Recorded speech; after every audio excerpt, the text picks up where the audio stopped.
So I realized in my first video, I didn't really go over the whole 3 days of darkness thing as much really as my rapture testimonies and testimony and confirmation. So I felt like I just wanted to address a few things because I've had a number of people already ask me questions and also disagree, with the whole thing. And I just want you all to know that, me personally, I have only received dreams and visions of this event, but I haven't received any specific dates or months in any of my dreams or visions of this. The reason I suspect that the visions and the dreams that I've been receiving is in correlation to this event that the people are calling 3 Days of Darkness is because anytime I compare what I've been seeing, it basically aligns with what other people are seeing and saying about this event. I mentioned in my first video that I felt it was the 21st because of the solar eclipse that is coming, but also because of other people's confirmations that they of dreams and visions where God was laying out the dates for them, and many of them said that it would begin on the 21st. Before I even knew about the whole eclipse, I actually suspected it would start on the 19th, which would be today, actually.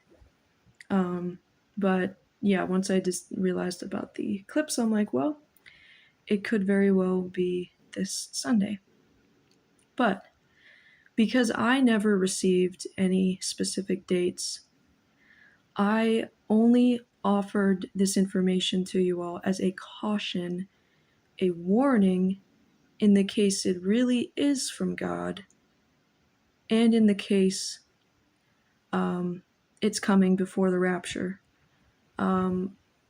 I feel in my spirit that there is a chance it may be because of what I was experiencing last year with the dreams and the visions, and then hearing from other believers who were now saying that it's before the rapture. So with all that being said, I am prepared for, for the event where it may not even take place before all of this. I'm only bringing it out there as a caution, a warning, to look out for it, be prepared in case it might happen. My dad likes to say, be prepared. It's stupid. It's not stupid, it's just like, he's like, say it. Be prepared, not scared. Like, I don't know. It's just kind of a humorous way, I think, of like, because you can really be, if you listen to some of the the dreams, the visions that people have received about this event, it sounds pretty terrifying, or that it might be pretty terrifying. There's a lot of mixed answers, so I'm not fully certain myself of it all, because I have been asking God for clarity, trying to make sense of what I've seen and also make sense of what other people have seen, because not everybody's saying the same thing. So that even this has confused my brother, and he's really questioned it a lot. But I think the biggest takeaway is, if this event is real, which I believe if all this really is from God, then it will occur at some point. Whether it happens before the rapture or not, I think isn't the important thing, because I don't want people to think that I'm putting this out there saying, yes, it's going to happen, and then it doesn't happen, and then people don't even look out for the rapture at that point or something, Please don't base your faith off of, absolute certainty that this event is supposed to take place at a certain point, because unless I get other confirmations, something from God myself, this is just what I felt to share with people. I'm not sure if I should share, honestly, what I have seen in regard to this event, because the things I have seen are quite terrifying. If it is in fact related to this event, which it sounds like it is because some people have seen the same thing. This could very well be an event that is during the tribulation. But we won't find out until a few days from now. But I believe that those who are really chosen, and they truly know God, will receive some kind of warning and be prepared and protected during this time, and led in the Spirit according to what God, how they should prepare and go about this if it is supposed to happen. So also remember that God has the ability to do anything at any point, anything that he wants to. It doesn't have to make sense. It doesn't have to be something that was prophesied thousands of years ago in the Bible. That's what I think a lot of people have a hard time with, is they say the 3 days of darkness, or the rapture or whatever, it's not in the scriptures, or it's not in the Bible, and you're a false prophet. First of all, I never once called myself a prophet, not here and not in my other video. And I don't consider myself a prophet. I never have. I only see myself as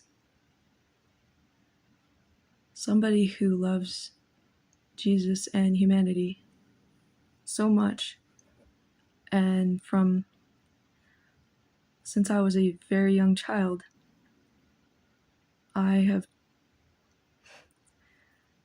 So I was literally talking about this last night with my sister, sharing about how ever since I was very young, a child, that I have always felt very displaced, disconnected, and very strange living in this world.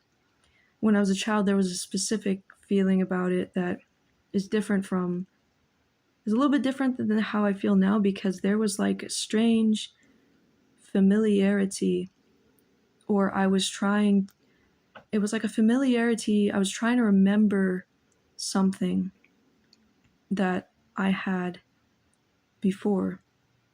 And I don't know if any of you other believers have experienced this as well. I'm sure you have, because my sister, she was like, "You've experienced the same thing too?" I had no idea, because I've had the same thing.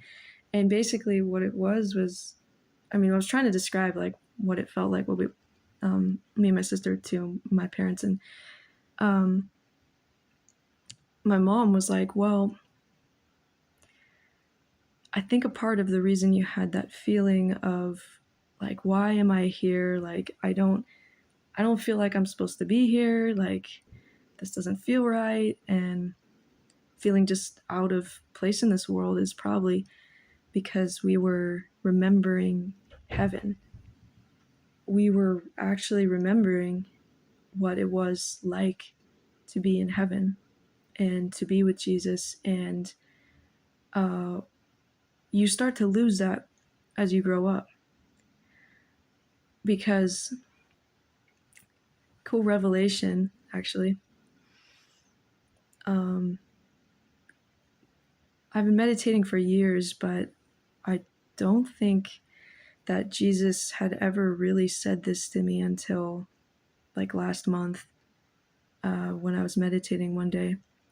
And he said, he said something like, once we are reunited, or he used the word reunited when he was talking about, his coming, his rapture of the church. And I shared that same night the message I got from him, Jesus saying that. using that word reunited. And or actually no, my dad my dad first said, just came out and he was talking about things that he was receiving from God, and he's like, yeah, you know what he said to me today? He said, I look forward to our reunion.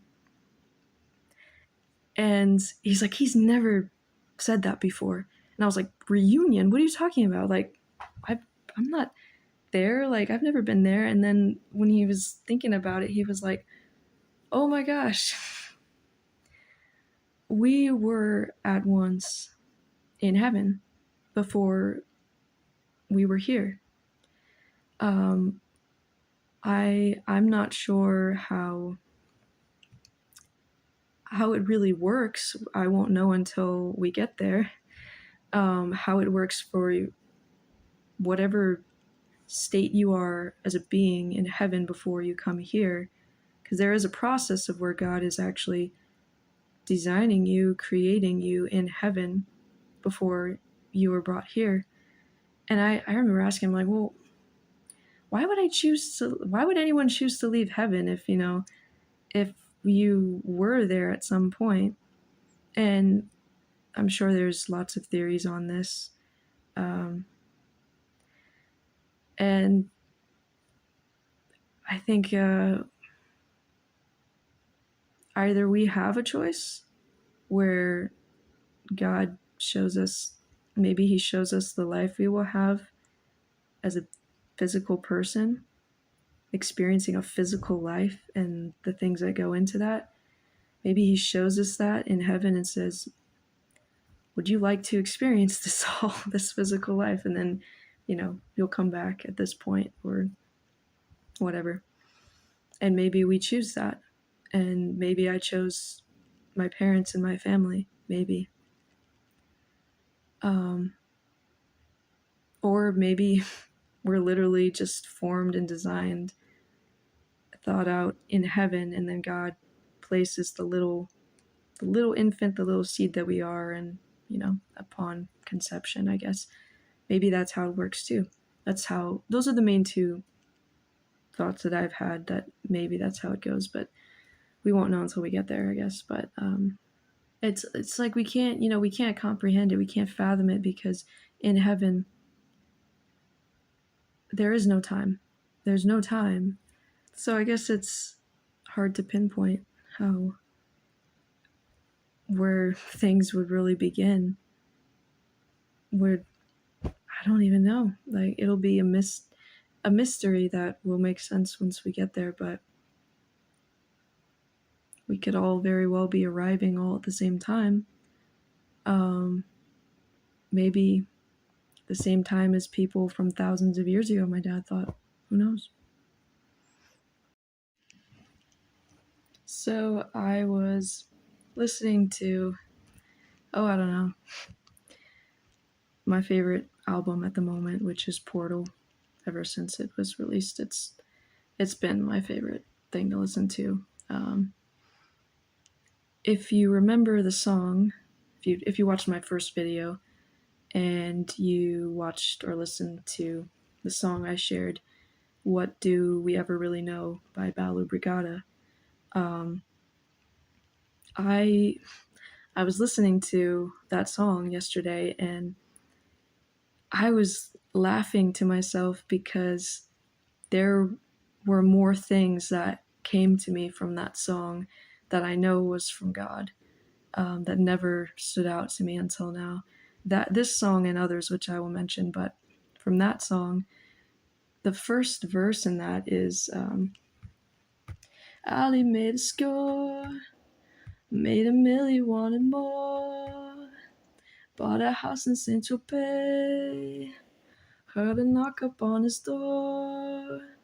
What did he ever really know? And obviously it sounds like he's a millionaire because he made $1 million, he wants more. He bought a fancy house, but then it says heard a knock upon his door. Heard a knock upon his door. What did he ever really know? That could mean anything, but why? What are they trying to say there? They probably didn't mean this honestly, when they wrote this. I don't know what the meaning really is, but the first thing I thought of was the verse, Revelation 3:20, that says, "Behold, I stand at the door and knock. If anyone hears my voice and opens the door, I will come into him and eat with him, and he with me." And I literally had that picture of God is so, like, remember how I mentioned the symbolism with Jesus being the door? I think Jesus uses also symbolism in this, how we ourselves, our spirits, are like doors as well. And unless we have the God's not going to come in to us. He's not going to just barge in, let himself in, and be like, "Hey, what's up?" No, we there's this picture, actually. There's a painting. I used to go to this home church when I was a kid, and there was a painting on the wall, and it was of Jesus, and he was standing at a door, and it was closed, and there was no handle on the outside. It was a door without any handle on the outside, so there was no way that he could get in, and he was just standing outside knocking, and it had the same verse. And I never forgot that painting, and I always stared at it all the time being there. And that's what I thought of when he was just that line, like talking about some guy who obviously has it all, and Jesus is outside knocking on his door. I know you have it all, but would you be open to letting me in? Can we have a moment together? Can we have a moment to chat? Uh, I just want to come inside. Like, would you let me in? Like, God's he's not going to force you into anything. He wants to be your friend, but if you don't want to be his friend, he's not going to force you. So I don't know. I felt like that was pretty cool. And then the second verse in that song is "Pretty girl, a teenage dream, made a wife at 17, made a movie, made a scene, and had a rude awakening. What did she ever really know?" The lyrics for this song are literally on the music video I shared in my first video, if you want to check them out from there. But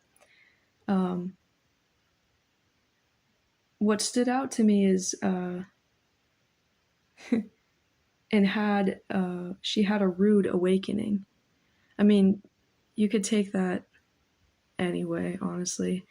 And they probably wrote the song with no biblical intentions, but I don't know, or maybe, who knows. But what I thought of was like, there's a great awakening happening right now. People are waking up. I mean, me, myself, my family, and many, many other believers were asleep. Had fallen asleep. And many was in a state or form of darkness in which you could not even perceive that you were in darkness. I fell into a state of darkness and deception at one point, thinking I was doing the right thing. I was misled into thinking a different point of view that I hadn't always had for myself. And I won't go into the details, but it doesn't matter because, I'm out of it now. But many are still stuck, are asleep, and they're stuck in this state of darkness where they can't see, they can't hear the truth from people who are awake now and trying to wake people up. They can't see through it or hear past it. It's a cloud. Right now, the world is just under the sway of darkness from the enemy. It's just covering everything like a thick cloud, and people who are caught up in it become so accustomed to being in that darkness, especially if it starts small, which anything that starts small, and you don't feel it at first, and it grows and grows until you don't even notice it anymore, or you don't even realize it's on you. And if you do, you're so overcome by it that I think you just don't want, either you've gotten so comfortable that you just don't feel like you need to get rid of it. It's just like a part of you, or you don't really, part of it is just like, I think the biggest thing is you don't see it. You don't feel it, but it's there. And that's what I believe is happening to a lot of believers who don't believe, who are not seeing the signs, who are not seeing how things are actually aligning with real scriptures right now. Because we're not just, see, for me, I'm not basing what I believe off of just pure testimonies from other people that I've never met. I've gotten confirmations myself, real messages, dreams, visions, things that I have received from Jesus, I know, and people in my family. And even with that, the biggest thing for me is the biblical prophecies and the timelines. If we are interpreting them correctly, like in the book of Daniel and Revelation, with all these people coming forward, I do believe that we are finally cracking codes and have these revelations of the scriptures like never before, so that we know what time it is. And that's the biggest thing for me, is actually having that physical, something, concrete. Like somebody received this prophecy thousands of years ago, and now we're breaking it down, and it's actually lining up to today. That's pretty astounding to me. If we're wrong, if we're slightly off about some of the things, that could be a possibility, because man's not perfect, but I know we're closer than ever. No one can deny that. So what I was saying with this line, and had a rude awakening, is that's going to be, unfortunately, the people who are still stuck in darkness and who aren't brought out of it, who don't wake up, who don't even realize they're in it, and they think they're fine. They think they see the truth. They think they hear it. They think they're the ones that are in the right. My heart cries out to them, because they're the ones who are going to have a rude awakening when this actually happens. And I don't mean to say that to put people down. It's just, that's just the truth at this point.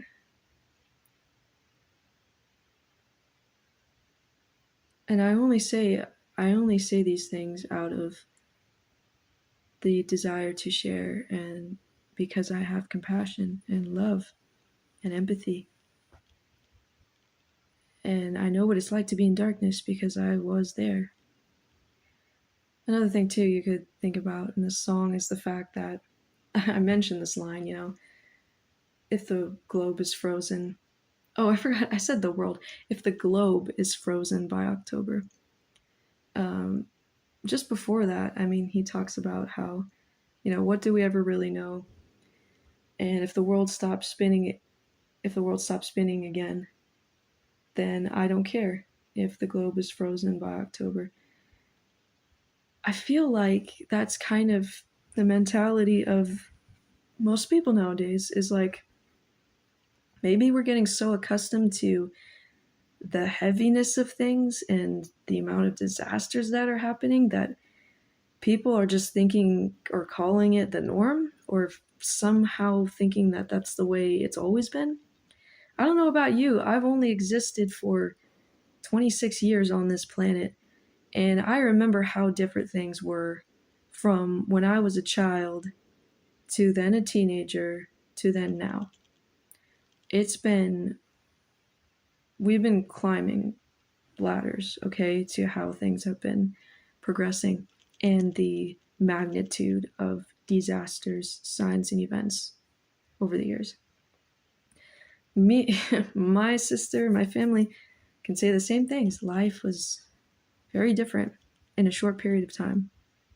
In my lifetime. Brighter, happier in a lot of ways, I would say. I forgot the last line. They say, because you can't really hear it, it's in the mix, and it's the undertone vocals. It's hard to make out, but they say, every single day is a tidal wave. Is a tidal wave, call it growing pains. Maybe I'm the worst, maybe I'm okay. Just an animal, just an animal. You can't even really make it out that they say, call it growing pains. But I don't know. That just to me sounds like. And every single day is a tidal wave. Do you know how many tsunamis are happening right now? I mean, yesterday Hawaii just had a 7.8 earthquake and a 1 to 3 meter tsunami is incoming. I haven't gotten updated on that situation yet, but tsunamis, floods, tidal waves, whatever you want to call it, it's happening everywhere. But I don't know, the growing pains part to me just reminded me of how we're in the day and age where these are the labor pains that the world is feeling before the return of Christ. The world is literally in labor, feeling these pains from all the things happening. Just kind of similar to that, I guess. Something else that's cool that I noticed yesterday is they have a track that's literally called Golden Gate Girl. And the title never stood out to me until now, but I was listening to it. And I've never heard a song with that title before, Golden Gate Girl. And I mean, what's the first thing you think of when you think of a golden gate? I don't know, for me, I think of heaven, the golden gates before, like at the entrance to heaven. There wasn't a whole lot in that song, I would say, lyric-wise, that stood out to me, except for maybe where he says, some people want to change the world. Some people want to watch it burn. You take the roads you want to take, and you can meet me at the gate. Yeah, go to the gate. So, yeah, it's that passage there, and that's my favorite part of the song. The lyrics are cool. The lyrics are super cool, and the melodies, like, I don't know, the chord progression, you know. But I mean, that's kind of, that has some significance, I would say, how some people really are working to change the world right now, and there's a lot of people for nonsensical reasons just want to watch the world burn, and Satan's a big part of that, because that's his end goal, is to literally burn everything to the ground, and if God doesn't stop him, he's going to get away with that. But yeah, you take the roads you want to take, and you can meet me at the gate. I don't know about you, but I'm gonna be there. I hope you'll be there. Last thing I would say from this album would be the first track, which is called The Portal. And like, I was listening to it like over and over because it's really mesmerizing sounding to me. And I just love the chords, everything in it. And the only thing that you can make out vocal wise is sampling of some of the vocals from the next track, which is either their biggest song or one of their biggest songs, which is called So Cold. The first song I ever heard by them. It's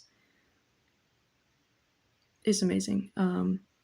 And there's lyrics in it where they say reasons to stay, reasons to go. So reasons to stay and reasons to stay, reasons to go. And it plays like once or twice in that track, at the portal. And in So Cold, in So Cold, they're not, I mean, what they're talking about, reasons to stay, reasons to go, is in terms of a relationship that's that's apparently falling apart. But I mean, I wasn't thinking about that for once. I was just lost in just, I don't know, I was in that mode where, like, I think your spirit is so open to receiving. You're just in a mode of receiving. You get like this direct download from God where all of a sudden he just puts like this little thing in you, this little I don't know, spark, and you just go, your brain lights up and you're like, oh, or your spirit, I don't know, both things, and you're like, oh. And it made me think about what I was talking about in my first video, how everybody right now has reasons to stay and reasons to go. How, I was talking about how some people, their lives are so fantabulous that people bring them this message, and I'm sure in their minds they're like, why would I want to leave? I have so many plans, or I have so many things that I'm going to look forward to the rest of this year, or I don't know. There's a lot of people out there that have been blessed in a lot of ways to have a very, I don't know. Some people, everybody has a balance of good days, bad days, hard things in their life. But I do know that there are some people that have been blessed with having more, maybe just an easier time in their life, not as many hardships early on or throughout their life. So that, and some people just have a lot of possessions and are very attached to those possessions, or just this world, this life in general. They're just very attached. And the only reason that I would stay, that I would want to stay behind if I was given the choice, because some people believe that God may ask some of us whether we want to actually go in the rapture or stay. Some believers have revealed through dreams or visions that God will ask them, or has chosen them, to stay behind, specifically to be like a witness or a light for those who are left behind, which sounds like that could be very well true to me. So the only reason I would stay behind is for that reason. I would stay behind if God showed me who was being left behind. Probably, maybe some people that I've been praying for, or very fervently, that are going to be left behind. I would stay specifically for them. Those are my reasons to stay. I don't have any other reason, honestly. And then you have reasons to go. What are your reasons to go? I know that that's what I challenge anybody who's watching this video right now is listen to that song, The Portal. I'll probably include it in the description among some other links. Listen to that track, The Portal, and ask yourself, what are your reasons to stay and what are your reasons to go if you are still questioning whether you even would want to leave. What if that's the thing that's holding you back? If you actually are just like, because I've asked people close to me, I'm like, well, if say this is going to happen and you were given the choice to stay or go, would you go? And most of them, or at least some of them, had literally said they would stay, they wouldn't go. And I don't think people realize, because a lot of people haven't read Revelation or just very misinformed about what the scriptures say and what's even going on right now and what has been going on. They don't see the danger that we're already in and the danger that's about to unfold for those who are left behind. How they don't understand the magnitude, or they just don't believe it. They don't understand, they don't know, or they don't believe, or maybe all the above. I don't know. You get what I mean. But people, this is going to be the most difficult time that we will ever see and that humankind will ever know. And I know it may be hard for those who haven't personally received dreams and visions from God about what these things are going to look like, but I would say at least read Revelation to get an idea. And I know Revelation is hard to believe, but like I said in my first video, what have you got to lose? For you, losing this life may be everything, but you win. I mean, you gain everything once you get to the next life if you're going to heaven. And I won't keep repeating myself on that, but I just wanted to. I challenge people to think because I'm a deep thinker and I like thinking about that stuff because that was the first thing that came to me. Last thing I thought would be cool to share is some of the comments that you all have left on my first video have been really cool. And I don't remember who said it, but they pointed out how when I had said the wrong name of Somber's album on accident, I said it was I Never Knew Her, I think is what I said. And it's actually called I Barely Know Her. But they mentioned how that sounded very much like the scripture where Jesus says, "Away from me, I never knew you." And I don't know where maybe that was from God saying, "I never knew her." But the same thing could be said about the actual title too, "I Barely Know Her," which could be God saying, "I barely know my church at this point. I barely know her." And why Jesus would be saying that? A lot, if you don't have that kind of personal, intimate relationship where you have that discourse with God, you hear from him, you know his voice, you see him working in miraculous ways in your life and through other people, maybe not always miraculous, but just you see there's proof, there's evidence of God showing up in your life some supernatural way. You know God and he knows you. You have proof of that in your life. You know God then.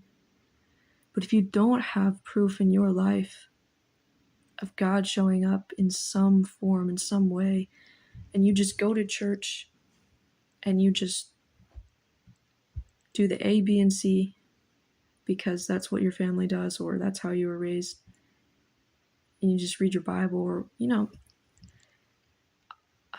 I would say it's time to get deep. It's time to figure out. It's time to look inside of yourself and say, do I really know Jesus, the real God, the real Jesus, and does he really know me? It's a very hard statement. It's time to search ourselves more than we ever have before. I hope you all enjoyed this video. It may very well be the last video that I will release before the end of all this, so I'm going to celebrate a little bit, I think.